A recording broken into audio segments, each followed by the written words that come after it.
Halo, selamat bertemu lagi pada mata kuliah pengantar ilmu peternakan. Materi dalam video kali ini masih dalam konteks mengenal perbedaan atau persamaan ternak kambing dan ternak domba. Pada video sebelumnya kita lebih banyak mengupas tentang perbedaan domba dan kambing. Sekarang kita pelajari hal apa saja yang menjadi kemiripan atau bahkan persamaan antara ternak domba dengan ternak kambing. Domba dan kambing memiliki persamaan dari sudut sama-sama hewan herbivora karena pakan mereka sama, yaitu hijauan. Sama-sama hewan poligastrik karena proses dan struktur anatomi alat pencernaan mereka sama. Domba dan kambing sama-sama hewan ruminansia karena fungsi dari alat pencernaan mereka juga sama. Mereka adalah hewan yang memiliki 4 jenis lambung yang berbeda fungsi dan bentuknya. Coba Anda pelajari bagaimana proses ruminansia makan, mulai dari mereka merenggut hijauan, lalu mengunyah, lalu regurgitasi, lalu remastikasi, lalu ditelan lagi. Kenapa? Dan apa alasan mereka melakukan proses itu? Bagaimana salurannya? Dan lambung yang mana yang berfungsi untuk proses makanan yang ditelan sampai 2 kali tersebut? Domba dan kambing juga sama-sama hewan mamalia karena mereka sama-sama melahirkan anak, tidak bertelur. Dan ciri khas dari hewan mamalia adalah bisa memproduksi air susu untuk bayinya setelah melahirkan. Persamaan lainnya terlihat pada struktur tulang atau anatomi tubuhnya. Jenis kuku yang dimilikinya yaitu berkuku 2. Jumlah tulang ekor yang mereka miliki juga serupa, sekitar 14 ruas. Kambing memiliki sifat rasa ingin tahu terhadap lingkungan yang sangat tinggi. Kambing juga memiliki sifat independen atau mandiri atau bebas, sifat yang cenderung tidak mau terkekang. Karena intelijensianya yang memang cukup tinggi, kambing cenderung lebih serius, lebih suka menyendiri. Saat mencari perlindungan, kambing lebih gesit dan cepat dibandingkan domba. Domba bisa menyembuhkan dirinya sendiri jika sakit dan bisa memilih tanaman yang bisa menyembuhkan penyakitnya.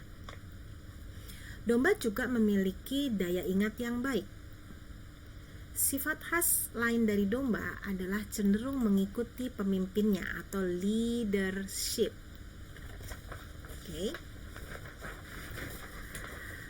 Biasanya seluruh domba dalam sebuah kawanan akan lebih taat dan mematuhi pimpinannya atau leadership. Pimpinannya domba namanya leadership. Maka ketika sudah tahu mana domba yang merupakan pimpinan atau leader, maka akan lebih mudah untuk mengatur domba lainnya. Biasanya ketika pintu kandang terbuka, maka pimpinan domba inilah yang akan keluar lebih dulu, kemudian diikuti oleh domba kawanannya. Jadi mereka they have strong instinct to follow the leader.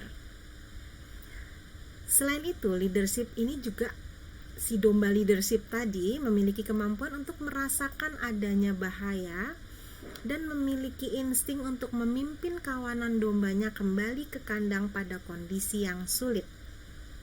Ini.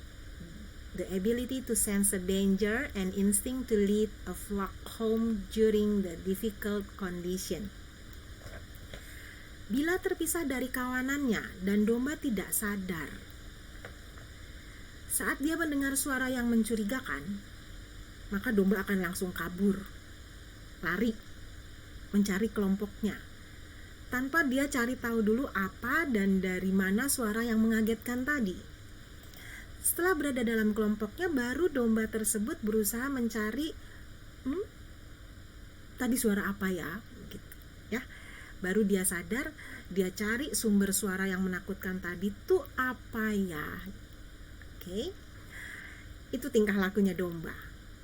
Domba lebih suka bergerombol. Wah, bergerombol seperti pada gambar ya. Memiliki perasaan yang kuat dan merasa aman bila berkelompok, safety in numbers. Domba adalah ternak yang sangat tergantung pada kelompoknya, dependent. Mereka sangat gelisah dan selalu mengembik bila terpisah dari kawanannya. Glandula interdigitalis berfungsi saat domba terpisah dari kawanannya, maka dia akan berusaha mencium bau dari glandula tersebut untuk menemukan kembali kelompoknya. Sifat yang selalu berkelompok ini disebut dengan istilah flock mentality. Sekarang kita pelajari beberapa kemampuan dan sifat khas dari domba. Oke, sheep senses. Yang pertama, ada sifat dan kemampuan dari domba yang khas adalah vision atau kemampuan penglihatan. Domba sangat bergantung pada penglihatan yang mereka miliki. Domba memiliki penglihatan perifer yang sangat baik karena adanya pupil mata yang bentuknya mendatar. Oke, seperti ini. Kemampuan melihatnya dikenal dengan istilah peripheral vision, dengan jangkauan penglihatan 270 sampai 360 derajat.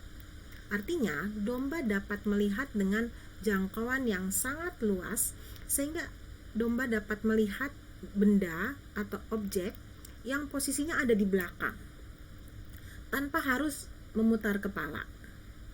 Namun mereka tidak bisa melihat langsung objek yang ada di depan matanya atau di depan hidungnya, mereka malah tidak terlalu jelas bisa melihat.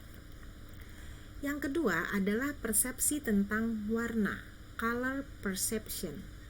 Domba memiliki kemampuan persepsi warna yang buruk. Saat melihat bayangan dirinya pada tanah saat merumput, maka domba akan berhenti merumput. Domba cenderung untuk berusaha keluar dari daerah yang berbayang-bayang tersebut dan berusaha mencari tempat yang lebih terang.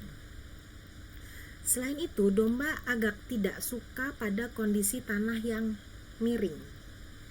Dan domba akan mencari tempat atau dataran yang lebih tinggi bila merasa terganggu. Penglihatan warna domba tidak berkembang sebaik pada manusia. Domba akan bereaksi ketakutan terhadap warna baru. Jadi nanti hati-hati saat Anda memelihara domba di kandang, jangan berganti-ganti baju yang warnanya mencolok. Nanti dombanya takut ya. Kaget minimal. Kemudian kemampuan pendengaran atau hearing. Untuk mendengar, domba bisa mengarahkan telinganya ke arah suara. Domba memiliki kemampuan pendengaran yang baik, sangat sensitif dan cenderung takut pada suara yang bernada tinggi dan keras. Seperti misalnya domba takut suara anjing menggonggong atau suara petasan misalnya. Selanjutnya adalah kemampuan mencium bau atau smell.